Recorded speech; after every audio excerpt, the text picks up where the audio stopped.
ओम शांति। 28 जनवरी 2026 की मुरली है।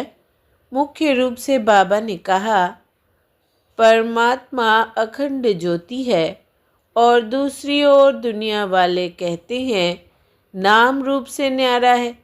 यह दोनों बातें एक दूसरे से भिन्न हो जाती है। यथार्थ रूप से न जानने कारण ही पतित बनते जाते हैं। बाप जब आते हैं तो अपनी सही पहचान देते हैं। आगे कहा, फूलों के बगीचे में चलना है, इसलिए खुशबूदार फूल बनना है। किसी को भी दुख नहीं देना है। एक पारलौकिक बाप से सर्व संबंध जोड़ने हैं। शिव बाबा प्यारे से प्यारा है, उस एक को ही प्यार करना है। सुखदाता बाप को याद करना है। अब सुनते महावाक्यों को विस्तार से। बाबा ने कहा, मीठे बच्चे, मोस्ट बिलवेड शिव बाबा आए हैं तुम बच्चों को विश्व का मालिक बनाने। तुम उनकी श्रीमत पर चलो। प्रश्न है, मनुष्य परमात्मा के बारे में कौन सी दो बातें एक दूसरे से भिन्न बोलते हैं? उत्तर, एक और कहते परमात्मा अखंड ज्योति है और दूसरी ओर कहते वो तो नाम रूप से न्यारा है। यह दोनों बातें एक दूसरे से भिन्न हो जाती है। यथार्थ रूप से न जानने कारण ही पतित बनते जाते हैं। बाप जब आते हैं तो अपनी सही पहचान देते हैं। गीत है, मरना तेरी गली में। ओम शांति। बच्चों ने गीत सुना। जब कोई मरते हैं तो बाप के पास जन्म लेंगे। कहने में यही आता है कि बाप के पास जन्म लिया, माँ का नाम नहीं लेंगे। बधाइयाँ बाप को दी जाती है। अभी तुम बच्चे जानते हो हम आत्माएं हैं। वो हो गई शरीर की बात। एक शरीर छोड़ फिर दूसरे बाप के पास जाते हैं। तुमने 84 जन्मों में 84 साकारी बाप किए हैं। वास्तव में असुल हो निराकार बाप के बच्चे। तुम आत्मा परमपिता परमात्मा के बच्चे हो। रहने वाले भी यहाँ के हो, जिसको निर्वाण धाम व शांति धाम कहते हैं। असुल तुम वहाँ के रहने वाले हो। बाप भी वहाँ रहते हैं। यहाँ आकर तुम लौकिक बाप के बच्चे बनते हो तो फिर उस बाप को भूल जाते हो। सतयुग में भी तुम सुखी बन जाते हो तो उस पारलौकिक बाप को भूल जाते हो। सुख में उस बाप का कोई सिमरन नहीं करते हैं। दुख में याद करते हैं और याद भी आत्मा करती है। जब लौकिक बाप को याद करते हैं तो बुद्धि शरीर तरफ रहती है। यह बाबा उनको याद करेंगे तो कहेंगे ओ बाबा। है दोनों बाबा, राइट अक्षर बाबा ही है। यह भी फादर, वो भी फादर। आत्मा उस रूहानी बाप को याद करती है तो बुद्धि वहाँ जाती है। यह बाप बैठ बच्चों को समझाते हैं। अभी तुम यह जानते हो बाबा आया हुआ है, हमको अपना बनाया है। बाप कहते हैं, पहले पहले हमने तुमको स्वर्ग में भेजा। तुम बहुत बहुत साहूकार थे। फिर 84 जन्म ले। ड्रामा प्लान अनुसार अभी तुम दुखी हुए हो। अब ड्रामा अनुसार पुरानी दुनिया खत्म होनी है। तुम्हारी आत्मा और शरीर रूपी वस्त्र सतो प्रधान थे। फिर गोल्डन एज से सिल्वर एज में आत्मा आई तो शरीर भी सिल्वर एज में आया, फिर कॉपर एज में आया। अभी तो तुम्हारी आत्मा बिल्कुल ही पतित हो गई है तो शरीर भी पतित है। जैसे 14 कैरेट का सोना कोई पसंद नहीं करते हैं, काला पड़ जाता है। तुम भी अभी काले आयरन एजेड बन गए हो। अब आत्मा और शरीर जो ऐसे काले बन गए हैं तो फिर प्योर कैसे बने? आत्मा प्योर बने तो शरीर भी प्योर मिले। वो कैसे होगा? क्या गंगा स्नान करने से? नहीं, पुकारते ही है, हे पतित पावन। यह आत्मा कहती है। बुद्धि पारलौकिक बाप तरफ चली जाती है। हे बाबा, देखो बाबा अक्षर ही कितना मीठा है। भारत में ही बाबा बाबा कहते हैं। अभी तुम आत्म अभिमानी बन बाबा के बने हो। बाप कहते हैं, मैंने तुमको स्वर्ग में भेजा था, नया शरीर धारण किया था, अब तुम क्या बन गए हो। यह बातें हमेशा अंदर रहनी चाहिए। बाबा को ही याद करना चाहिए। याद भी करते हैं ना, हे बाबा, हम आत्माएं पतित बन गई है, अब आप आकर पावन बनाओ। ड्रामा में भी यह पार्ट है, तब तो बुलाते हैं। ड्रामा प्लान अनुसार आएंगे भी तब जब पुरानी दुनिया से नई बननी है, तो ज़रूर संगम पर ही आएंगे। तुम बच्चों को निश्चय है बिलवेड मोस्ट बाबा है। कहते भी है स्वीट स्वीटर स्वीटेस्ट। अब स्वीट कौन है? लौकिक संबंध में पहले है फादर जो जन्म देते हैं, फिर टीचर, वो अच्छा होता है, उससे पढ़कर मर्तबा पाते हो। Knowledge is source of income कहा जाता है। ज्ञान है नॉलेज, योग है याद। तो बेहद का बाप जिसने तुमको स्वर्ग का मालिक बनाया था, उनको तुम अभी भूल गए हो। शिव बाबा कैसे आया किसको पता नहीं, चित्रों में भी क्लियर दिखाया है। ब्रह्मा द्वारा स्थापना शिव बाबा कराते हैं। श्री कृष्ण कैसे राजयोग सिखाएगा? राजयोग सिखलाते ही है सतयुग के लिए, तो ज़रूर संगम पर बाप ने ही सिखाया होगा। सतयुग की स्थापना करने वाला है बाबा। शिव बाबा इन द्वारा कराते हैं। करण करावन हार है ना, वो लोग त्रिमूर्ति ब्रह्मा कह देते हैं। ऊंचते ऊंच शिव है ना, यह साकार है, वो निराकार है। सृष्टि भी यहाँ ही है। इस सृष्टि का ही चक्र है जो फिरता रहता है, रिपीट होता रहता है। सूक्ष्म वतन की सृष्टि का चक्र नहीं गाया जाता है। वर्ल्ड की हिस्ट्री ज्योग्राफी मनुष्यों की रिपीट होती है। सूक्ष्म वतन में कोई चक्र आदि नहीं होता। गाते भी है वर्ल्ड की हिस्ट्री ज्योग्राफी रिपीट, वो यहाँ की बात है। सतयुग त्रेता बीच में ज़रूर संगम युग चाहिए, नहीं तो कलयुग को सतयुग कौन बनाए। नरकवासियों को स्वर्गवासी बनाने बाप संगम पर आते हैं। यह तो हाईएस्ट अथॉरिटी गॉडफादरली गवर्नमेंट है। साथ में धर्मराज भी है। आत्मा कहती है, मुझ निर्गुण हारे में कोई गुण नहीं। कोई भी देवता के मंदिर में जाएंगे तो उनके आगे ऐसे कहेंगे। कहना चाहिए बाप को, उनको छोड़ ब्रदर्स अर्थात देवताओं को आकर लगे हैं। यह देवताएं ब्रदर्स ठहरे ना। ब्रदर्स से तो कुछ मिलता भी नहीं है। भाइयों की पूजा करते करते नीचे गिरते आए हैं। अब तुम बच्चे जानते हो बाबा आया हुआ है, उनसे हमको वर्षा मिलता है। बाप को ही नहीं जानते, सर्वव्यापी कह देते हैं। कोई फिर कहते अखंड ज्योति तत्व है, कोई कहते वो नाम रूप से न्यारा है। जब अखंड ज्योति स्वरूप है तो फिर नाम रूप से न्यारा कैसे कहते हो? बाप को न जानने कारण ही पतित बन पड़े हैं।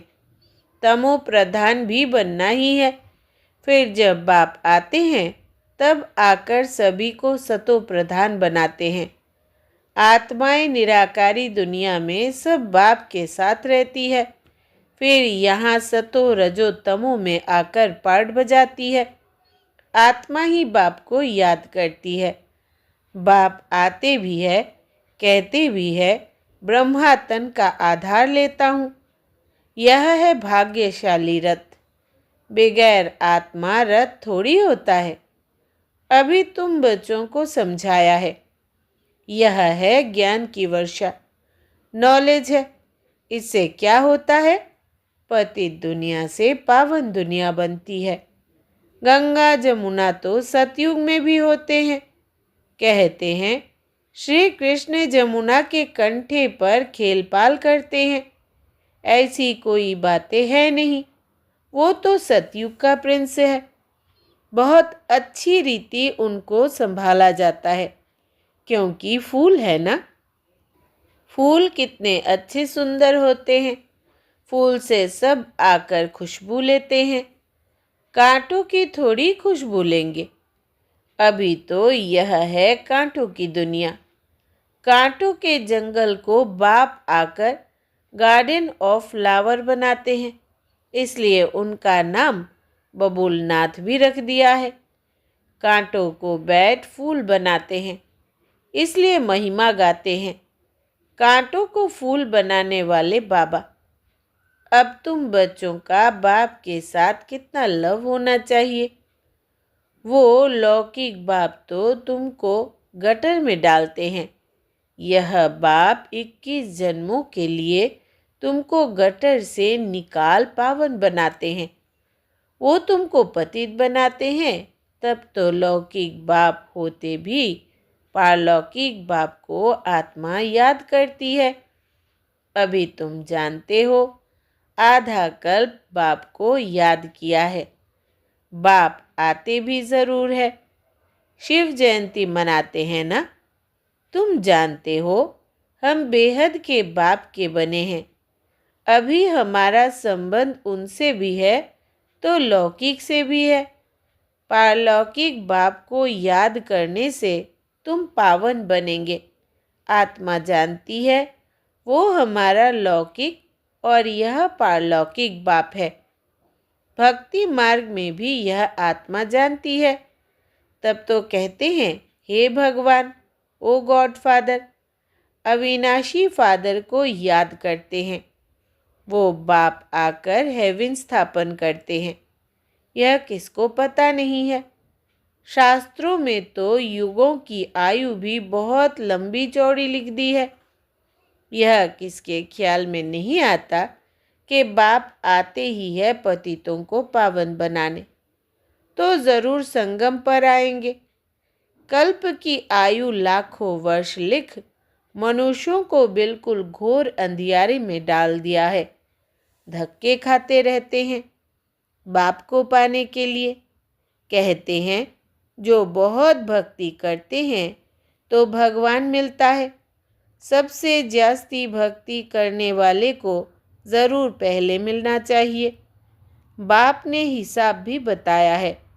सबसे पहले भक्ति तुम करते हो तो तुमको ही पहले पहले भगवान द्वारा ज्ञान मिलना चाहिए, जो फिर तुम ही नई दुनिया में राज्य करो। बेहद का बाप तुम बच्चों को ज्ञान दे रहे हैं। इसमें तकलीफ की कोई बात नहीं है।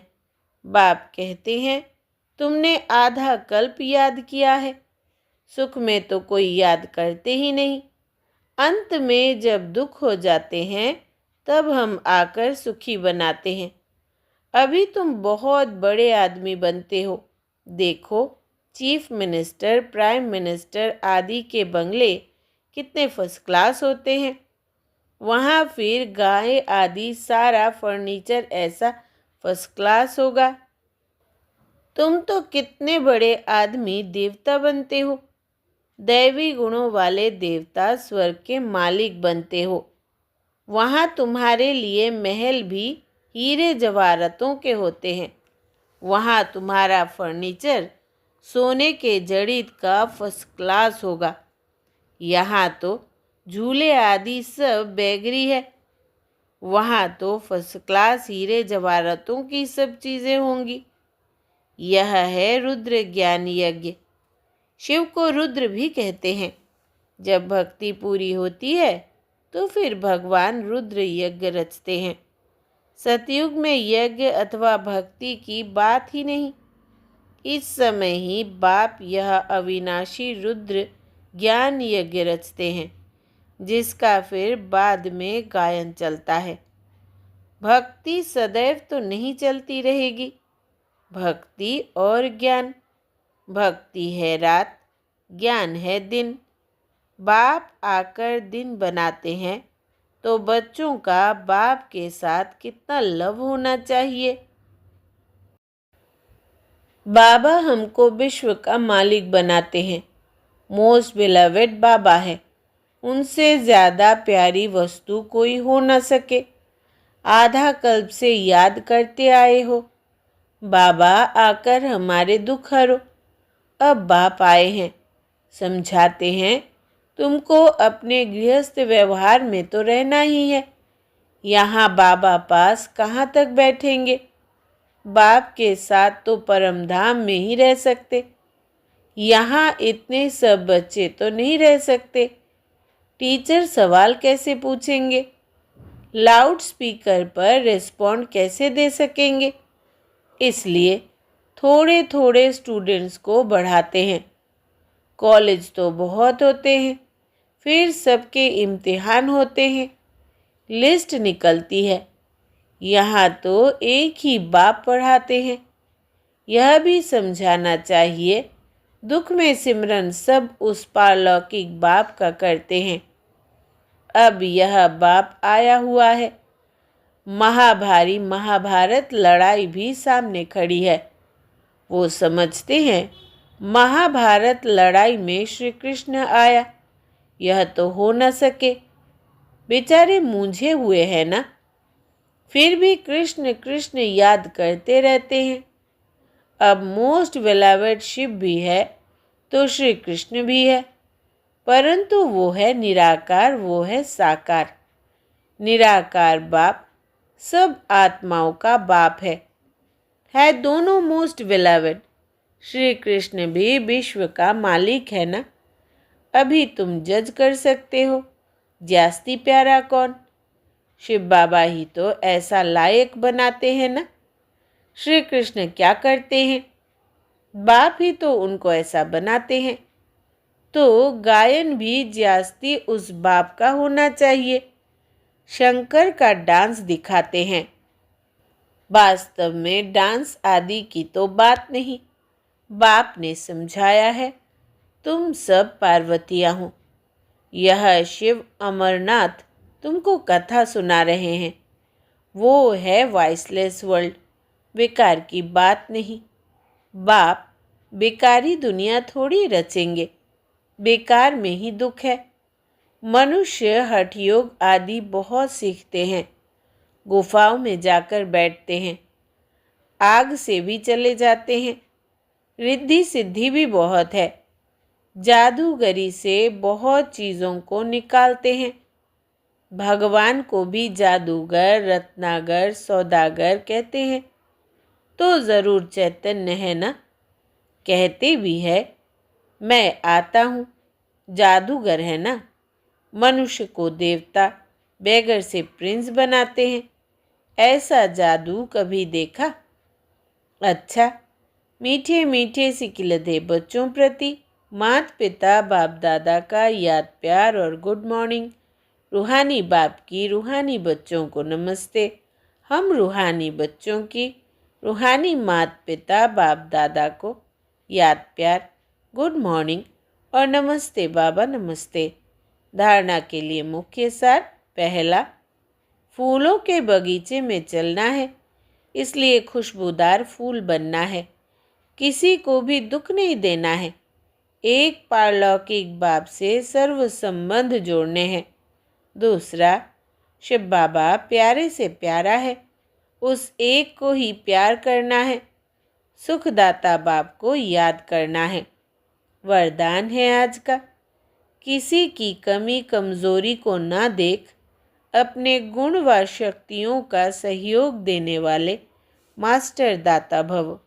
विस्तार है, मास्टर दाता वो है जो सदा इसी रूहानी भावना में रहते कि सर्व रूहें हमारे समान वर्षे के अधिकारी बन जाए। किसी की भी कमी कमजोरी को न देख वे अपने धारण किए हुए गुणों का शक्तियों का सहयोग देते हैं। यह ऐसा है ही। इस भावना के बजाय मैं इसको भी बाप समान बनाऊं, यह शुभ भावना हो। साथ साथ यही श्रेष्ठ कामना हो कि यह सर्व आत्माएं कंगाल, दुखी, अशांत से सदा शांत, सुख रूप माला माल बन जाए, तब कहेंगे मास्टर दाता। स्लोगन है, मनसा वाचा कर्मणा, सेवा करने वाले ही निरंतर सेवाधारी है। उनके हर श्वास में सेवा समाई हुई है। मनसा वाचा कर्मणा, सेवा करने वाले ही निरंतर सेवाधारी है। उनके हर श्वास में सेवा समाई हुई है। अव्यक्त इशारे, इस अव्यक्ति मास में बंधन मुक्त रहे जीवन मुक्त स्थिति का अनुभव करो। पहले अपनी देह से, देह के संबंध से और पुरानी दुनिया की स्मृति से मुक्त बनो। जब इस मुक्ति की अवस्था का अनुभव करेंगे, तब मुक्त होने के बाद जीवन मुक्ति का अनुभव स्वतः होगा। तो चेक करो, जीवन में रहते हुए देह, देह के संबंध और पुरानी दुनिया की आकर्षण से कहाँ तक मुक्त बने हैं। अच्छा, ओम शांति।